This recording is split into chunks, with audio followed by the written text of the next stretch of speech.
Ben and Casey Affleck, A Hollywood Hate Story. Together, brothers Ben and Casey Affleck rule over Hollywood and the Academy, but their popularity indexes have always run low. As actress and fellow Oscar winner Brie Larson explained her refusal to applaud Casey at the Oscars, "We are left wondering how the two brothers managed to stay above the fray." Casey's recently resurfaced allegations of sexual harassment have cast a shadow over his Oscars glory, while Ben's pursuit of comic book glory as Batman has brought him nothing but pain. But still, life has been good for the two unlikely heroes of Falmouth, Massachusetts. Born to an alcoholic father who, according to Casey, was a disaster of a drinker, they still had the advantages of a liberal arts education with their mother. Growing up on the streets of Boston gave the two artistic brothers a certain streetwise groove. And meeting the talented Matt Damon at the age of 10 gave brother Ben the support needed for his big break. Ben and Matt started writing the screenplay for Good Will Hunting when they were still in college. The story of a Boston Southie with a brilliant mind eventually turned into an Oscar for Best Original Screenplay, and catapulted the two friends, and co-star young Casey, to Hollywood stardom.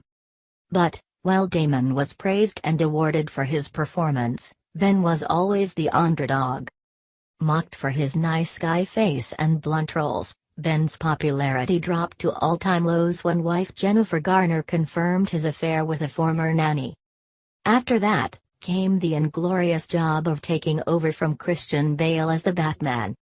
Batman v Superman was a critical disaster, remember said Affleck, but, by the time it came out, Ben had already signed a contract with DC Comics and was on his way to direct the next Caped Crusader film. Things aren't looking good for the Batman, though. Affleck, who plays the eponymous hero, will no longer direct the movie, arguing he cannot do both jobs to the level they require.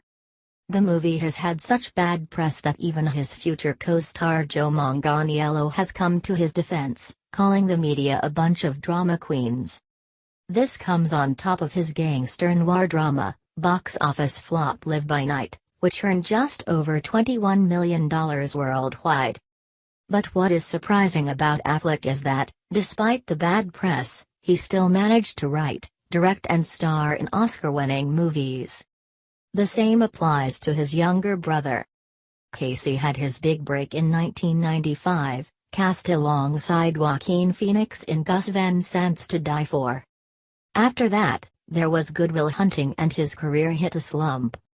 It was only in 2007, starring as the coward Robert Ford alongside Brad Pitt in The Assassination of Jesse James, that Hollywood remembered Casey. And not without merit. His performance this year in Kenneth Lonergan's Manchester by the Sea is one for the books, and his Oscar was long due. His accusations of sexual harassment were settled out of court, leaving room for criticism. The actor denied them, and said he believes that any kind of mistreatment of anyone for any reason is unacceptable and abhorrent, and everyone deserves to be treated with respect in the workplace and anywhere else. Even Lonergan came publicly to his defense, penning an open letter against a newspaper for what he called flat-out slander against the actor. Larson still refused to applaud him, later saying the act spoke for itself. But he still got his Oscar, and so did Ben. Despite their past trespasses, or not, the two Afflecks will surely continue their prolific path across Hollywood Boulevard. And, for anyone who loves film, that is probably a good thing. Please subscribe our channel.